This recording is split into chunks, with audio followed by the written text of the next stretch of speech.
We continue with the important conversations around gender-based violence here on The Move and all across the SABC right here where we're broadcasting from. And across borders and continents, thousands of women embark on journeys in search of safety, work and belonging. For many, migration is shadowed by unseen risks, right? Exploitation might take place, isolation and gender-based violence that transcends geography. So we're exploring how displacement and inequality intersect the shape of experiences of African migrants and asylum seekers. We're also going to be delving into the structural and social factors that enable abuse and the resilience, of course, of survivors on the African continent and the collective efforts working toward the protection of these individuals. Joining us on today's gender-based violence focus on The Move is Rhoda Mudenda, a community builder, a member of the African Diaspora Forum, and she's worked with migrant women at the Usindiso non-profit organization which ran a shelter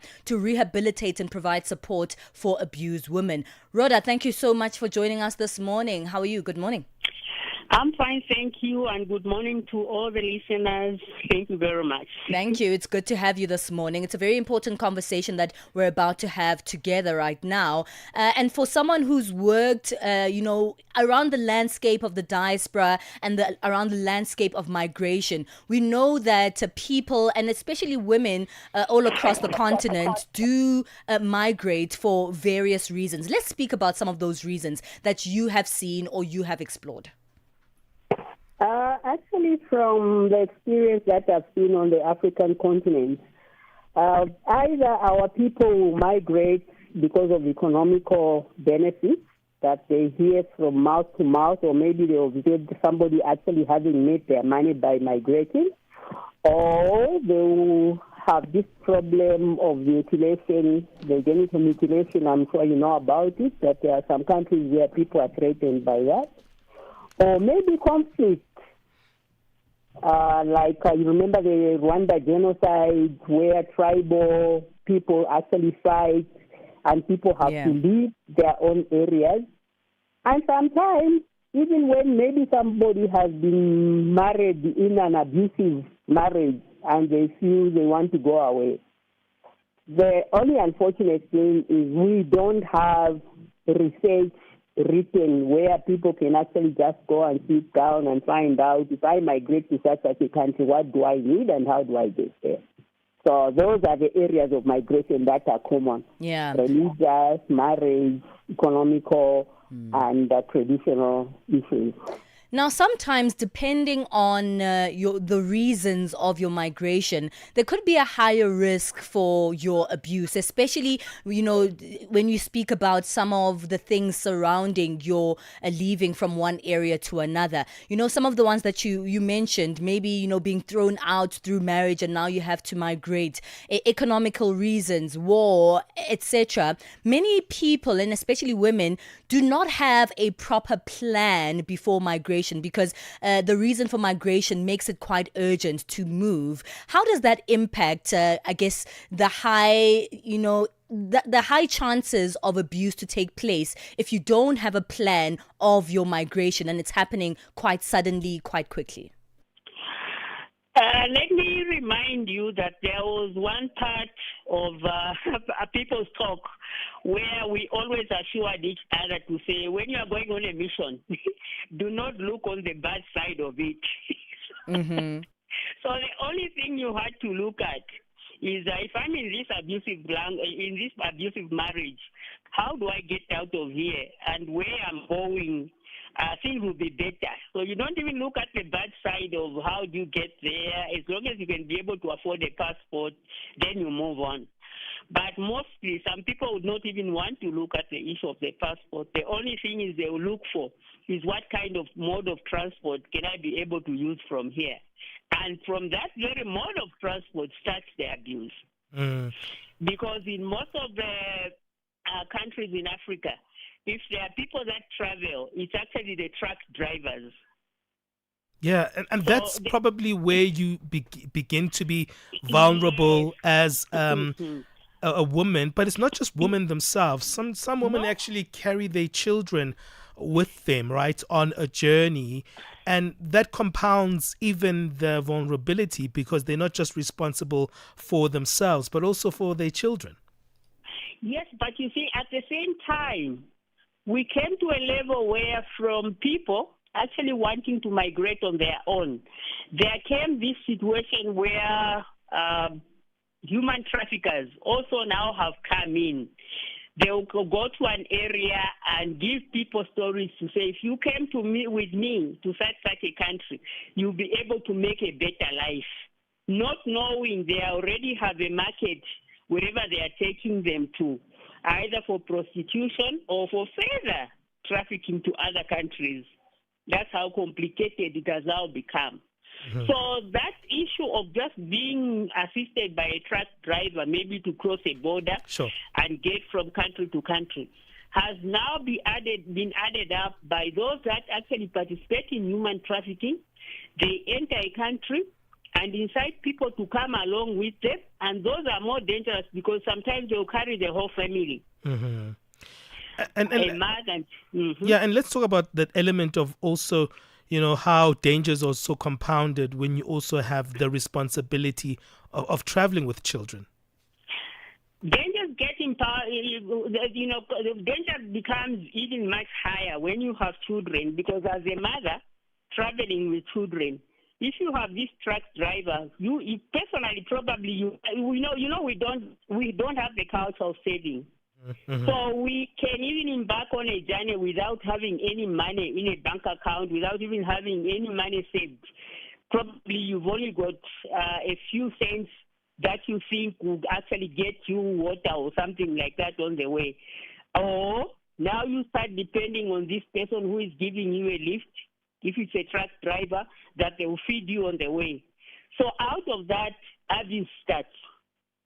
If the mother is lucky, probably the truck driver might be interested in the mother. If the mother has children, the driver might insist on getting one of the children to use as a sex slave as they are being transported.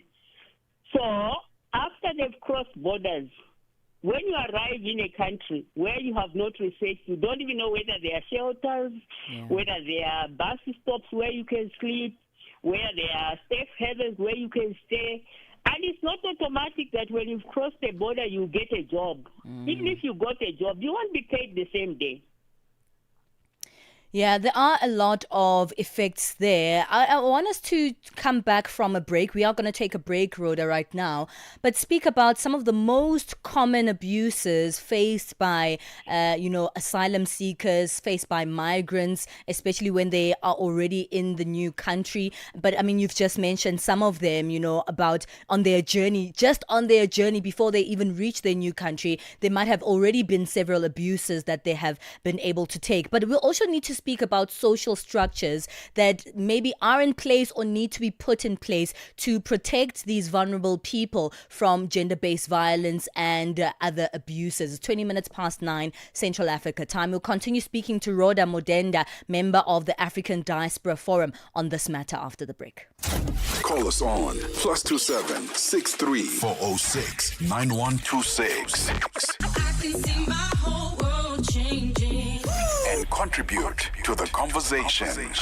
Africa, meet Abedi. Yeah, that's me. Abedi is a music lover through and through. I really love African music. He's got a taste for all kinds of tunes and spends his days listening to Channel Africa. Guess what? He didn't know. Okay. Channel Africa wants to help Abedi and all music lovers everywhere to discover even more incredible music. That is why Channel Africa is calling on all African musicians to submit their music.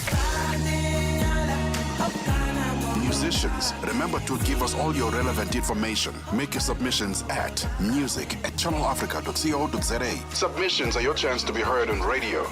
But sadly, they do not guarantee that you will be playlisted. All submissions will be carefully reviewed to see if they meet our station's requirement. Channel Africa, the African perspective. 9 to 12 midday, Central African Time. On the Move with Palesa and Benjamin Moshatama. 21 minutes past 9 o'clock Central African time. This is Channel Africa, and we continue our SABC gender-based violence campaign today. And I've been startled since we started this campaign at how gender-based violence manifests itself in our societies in multiple ways. And today we're exploring something that's also concerning. The fact that in migration we're seeing unseen risks, exploitation, isolation, and gender-based violence that transcends geography. We're speaking to Rhoda Mudenda, who's a member of the African Diaspora Forum. But she's not just a researcher, she's not someone who's just going to speak to us from an academic perspective. She's right there on the ground, working with women who are affected by such issues. In fact, she worked with migrant women at the Usindiso NPO, which ran a shelter to rehabilitate and provide support for abused women. Rhoda, let's unpack this a little bit more. You highlighted economic exploitation, physical exploitation, but there's also an invisible exploitation that we hardly see during migration, which is labor exploitation. And I think it's related to the gender-based violence issue. And sometimes we separate it because we do think it's not related. But, that exploitation makes it very much difficult for women to sustain themselves, to be able to live lives where they can protect themselves, get the right shelter, be independent to a large degree. Am I wrong to include the labor issue in this discussion? No, you are not, because actually the labor is even more complex because it affects both men and women. Mm-hmm. People that have arrived in certain countries where they don't have the ability or they don't have the education, where they have actually been they've crossed the border because they already have a job. They might end up in exploiters of labor who take away their passport and keep them in their backyard and make them work, or in their workshop and make them work with minimal wages, not even allowed to walk out, not even allowed to survey the area where they are. So that one actually affects both men and women. We've heard so many of these stories, haven't we? I mean, even here in South Africa, we've heard so many stories. A house where so many migrants were found, essentially becoming part of like a human trafficking ring. We've also heard it in places like the Middle East, where, people's passports are taken away when they come into work as migrants. And women are also particularly susceptible because even in this labor, abuse, there is added sexual abuses that are likely to take place in those environments because you do not have any rights. And I want us to focus on the rights themselves, because migrants who are going into a country they don't know, of course, they're asylum seekers, they're not really sure what goes on in that country. Because they don't know much about the laws of that country, does that make them more susceptible to their rights being neglected and their rights being taken away? Who is responsible to take care of the rights of these asylum seekers and migrants? The unfortunate thing on the African continent, we have not actually pinpointed who is responsible. We don't know whether your country of origin is supposed to be responsible or the country you are going to. But as from my point of view, in my opinion, I would think personally, your safety should be something that you should be able to research for. You see, like right now, the world has become much easier. I come from the BBC before computers, born before computers. So from our BBC, we had it was mouth to mouth. You listen to people, what they'll tell you, sure, wherever you want to go to. But right now, my advice is that when you have that phone, go to Google, check on Meta, go to chat. They'll tell you, because all that research now is much easier. You can easily find it on those websites and be able to learn. But you see, unfortunately, we still have that culture of where we don't want to read. And because we don't want to read, the information that is even put in that phone of yours, it might be an iPhone. If we don't use it, we end up in a situation where somebody has crossed the border, gets to Park Station, for example, in South Africa.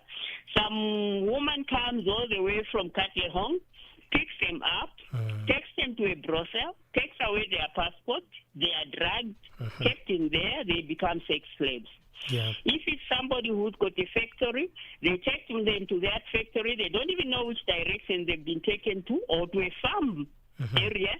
The only thing they have to do is to keep on working, not even know if they'll be able to get out of there and go back home. Yeah. So those situations, it's a situation where my appeal would be to anybody who wants to think of migration right now, let's utilize the situation we are in. We have become computer literate. Let's use that Google. Let's use that Meta. Let's use that chat. Find out, if I'm crossing this border into Zimbabwe, what do I need? If I'm crossing this border into Mozambique, what do I need? Sure. Rhoda, as we're about to wrap up the conversation, you work in communities with women. What are the areas that you work in? And what are your current biggest concerns around the safety of women and children? I have worked in the area of migrant women or even local women in South Africa as well as Zambia and Zimbabwe and Malawi. My appeal is that the problems that we have had is we have had this culture of not wanting to find out what documentation is needed when it comes to women and children settling in their new country of migration. And to that effect, it actually comes to a level where a child not having documents or the mother not having documents in the country they go in, it becomes difficult for education. Even if a child probably would have been in South Africa where they were allowed to go to school without documents, if they come and write matric, how do they get their matric results? So we have worked with even the schools. I actually had been volunteering at 2 schools in the East Rand on Malvern High School as well as Hillcrest Primary School. Yeah.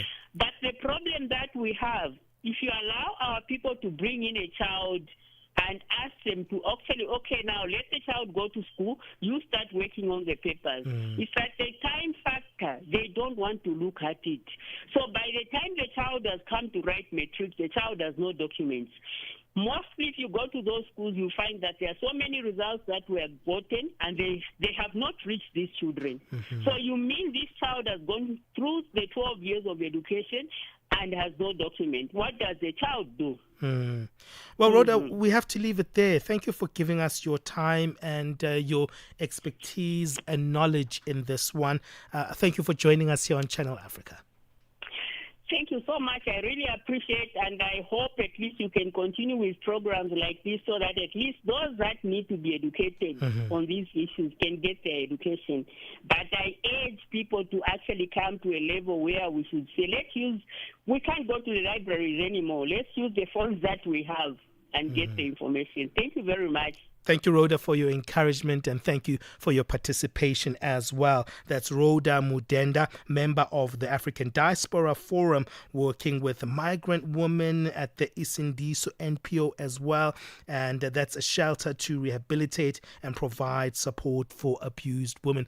What is your take on this one? The issue of migration in relation to gender-based violence. What